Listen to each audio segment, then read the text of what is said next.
Acupressure चिकित्सा विज्ञान Pramod Sinha, acupressure expert. नमस्ते दोस्तों, आज हम स्टमक से रिलेटेड कुछ बीमारियों के बारे में आपको बताना चाहते हैं और साथ ही साथ उसके ऊर्जा बिंदुओं पर भी प्रकाश डाल रहे हैं।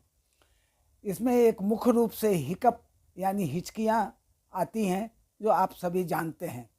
इसके अलावे नौजिया, वॉमिटिंग, बेल्चिंग और साथ ही साथ नाभि के ऊपर पेट में दर्द होना और साइड में दर्द होना।